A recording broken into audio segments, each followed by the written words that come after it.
None of us like being corrected or being made to feel like we fall short in our performance or somehow like we didn't measure up or we didn't just get it right. Most people don't even know how to handle helpful feedback. But we have to learn to embrace it if we want to truly get better as individuals, as teams, and especially as a church. So in today's podcast, we want to share how to build a culture of critique, specifically receiving helpful feedback. Now, today's episode is a continuation from last time we were together. So if you didn't catch part 1, you might want to go back and check it out. On that episode, we talked about giving helpful feedback. So today we're going to talk about receiving it. Okay, let's dive in. Welcome to the Small Town Big Church Leadership Podcast, a place where pastors, church leaders, and volunteers can grow themselves and the local church. We're pastors Brad and Misty Helton, church planters in rural America.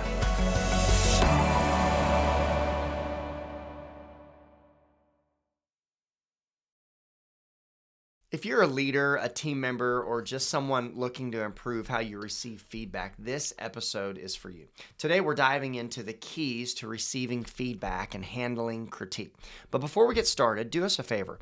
There are so many pastors, church leaders, and volunteers in small towns that truly want to see healthy supernatural growth in their communities. You can help us reach more people by rating and reviewing this podcast wherever you listen. Share this episode with a friend on social. It really, truly makes a huge difference. Feedback is one of the most valuable tools we have for growth. Yet it obviously can be difficult to receive. When we receive feedback, our minds automatically go into this fight or flight mode. We instinctively prepare for this massive insult, and it's like our defenses just go up. Yeah. We consider it almost like a challenge to our identity. But listen, what we have to remember is that healthy feedback is given to help our behaviors so that we perform better the next time. It's not a personal attack. It's not against our character or who we are, our identity. Rather, it's really just to help us get better next time. So what we're going to look at for the remainder of this podcast is 5 principles that you can keep in mind when you are on the receiving end of feedback. The first thing is we have to be open-minded and have a growth mindset. Yes. Feedback isn't about pointing out flaws. It's about helping you to improve. And so having a healthy culture has so much to do with me as the volunteer or me as the team leader, the staff member. Right. Really, truly just wanting to get better, wanting to make myself better, because I know that if I get better, then the entire organization the whole gets organization better. is going to get better. So you really just have to convince yourself that, hey, this is not about me. It's not about my wants and my desires or how I want it to be, but I want people to be honest and open with me. I want it to be real and I want it to be raw, and I just want you to shoot straight. Just tell me, because I truly want to make myself better so we can all get better. Yes, absolutely.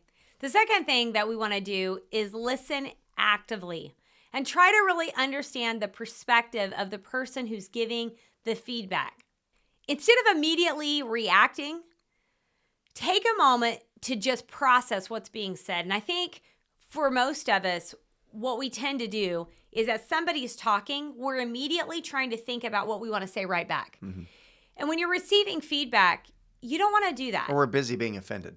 Right. I mean, those defenses go up. The defenses seriously. Immediately go up. And so it's like you want to just take the time to listen to what they're saying and honestly try to put yourself in their shoes. Right. I mean, if this is a leader above you and maybe we're just not quite living up to the guidelines for that position, you have to put yourself in their shoes, right? I mean, you need it to be brought to your attention. And it's not against your character. It's not like you're not a bad person because maybe you didn't perform super well. I mean, I think about communicators. We are communicators. Mm-hmm. We constantly are training people to be on a stage, to speak publicly.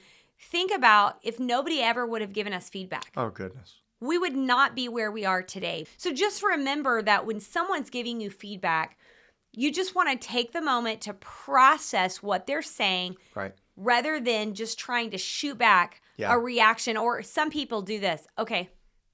Yeah. Okay. Are you good? Yeah, fine.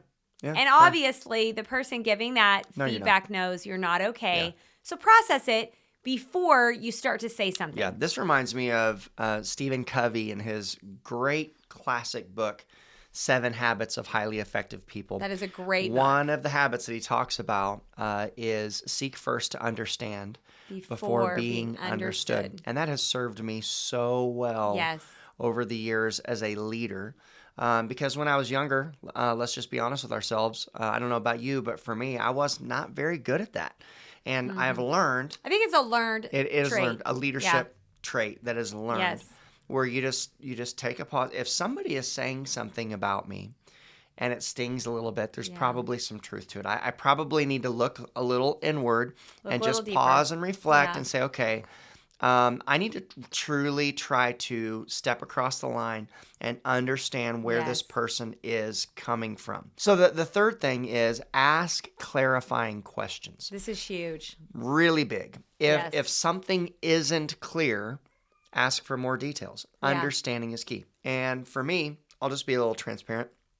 Sometimes when information comes at me too fast, I can't process it as quickly as a lot of people can. So I am known for saying, okay, wait. Let me get this straight. Help me make sure that I'm understanding you correctly. And I will repeat it and go back over it. And you're doing that before you're responding before my response to the critique or to the feedback. And that's really important because like we were just talking about if I'm going to understand where you're coming from, then I need to understand. I need exactly. to And that's clarity. why it's really important to just pause, listen, and then ask questions. I may not agree with what you're saying, but I need to first at least that you need to understand, know where you're coming from so that we can engage in this conversation and make progress. Yes, absolutely. Okay, and then number 4, don't take it personally. This is really important. Don't take it personally. Remember, we're not coming against someone's character or their identity, or they're not coming against us. Rather, feedback is about improving the work or the performance, okay? We're not attacking one another as an individual. It's about making you personally better and making the team overall better. So just remember, don't take it personally. And that's something we definitely have to work on. We do. It is not something that comes natural. Okay, honestly, none of these things, the keys that we're giving you, none of them come natural. It's about being intentional about putting these in our tool belt, if you will, because we want to grow. And then the final thing is reflect and analyze. Take the time to consider the feedback that has been given and determine how you're going to implement those suggestions.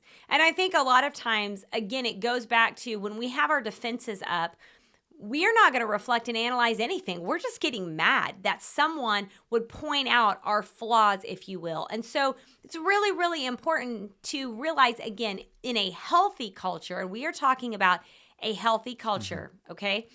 The person who is giving the feedback, they love you. They want you to succeed. They want the team to win. They want the team to win. They want the best for you. And they are bringing feedback to you so that you will be your very, very best. And so when that feedback is brought and you have analyzed it and you have really thought it through, then you can determine, how am I going to implement this? And sometimes it's no big deal. Sometimes it's just super simple, just a quick tiny little tweak, right? Other times it might be something you honestly need to put a lot of time and thought into. Or you might even need to ask for help. Yes. The person giving you the constructive feedback, maybe you just need to say, can you help me Yes. roll out a step-by-step process as to what this would look like? Right. Absolutely. Yeah. One of the best ways we've built in helpful feedback in our culture is specifically, and with our volunteer teams, is through huddles. This is regular structured conversations that really encourage open dialogue and improvement. These huddles happen multiple times a week, so there's always opportunities for us to slip in these moments of just sharing, hey, how can we make it better, and just sharing with each other constructively. Right. I was going to say, very specifically, there's always a pre-huddle, and then oftentimes there's a post-huddle. But one of the things that the team leader is going to do in that huddle is they're going to always celebrate what went right. Yeah. Always. That comes first. We want to celebrate. But then after we celebrate, we always want to make it better. And so we simply ask that question, like, were there any challenges and how can we make it better? And honestly, we have found, especially in the church world with volunteers, most of the time, they themselves have already recognized where they fell short, if you will, okay? And so they bring it up, and it's really easy then as a leader to say, you know what, you're right, we did fall short a little bit in that area, but that's okay. And then they can add a little bit of encouragement for next time how they can do better. Right. Now, there are definitely times with employees and some volunteers that we've got to pull them aside one-on-one, because it's a little bit more of a deeper dialogue and conversation, and you'll that's just have to okay. use discernment in that situation. Yes, but a lot of times you can do it in a huddle, and you're not I think it like dampens the blow, if you will, because when we have to pull somebody one-on-one, it feels like you're in trouble, right? Yeah. And especially in the volunteer realm of a church, we don't ever want them to feel like they're in trouble, man. They are amazing. Right. We couldn't do what we do without volunteers. And it could be that the constructive feedback would be beneficial to the entire team. Everyone's standing in the circle. Absolutely. So it's actually a good teachable moment. For everyone. And if you have good, healthy culture, you've made great deposits in this relationship of the person that you're critiquing, then they're all going to see it as a teachable moment. Absolutely. And so it'll have value. So as we're wrapping up today, I just want to remind you that constructive criticism is something that many of us, we try to avoid, but honestly, it's essential for us personally and as a team to grow. So embrace it. Embrace the feedback with that growth mindset and seek out critique, honestly. Seek out those people who will be honest with you because they love you enough to tell you the truth because they want you to get better. That's right. Well, if you found today's episode helpful, make sure to rate, review, and share this podcast. Help us spread the word so more leaders can grow in their ability to receive feedback. Thanks so much for listening. We'll see you next time.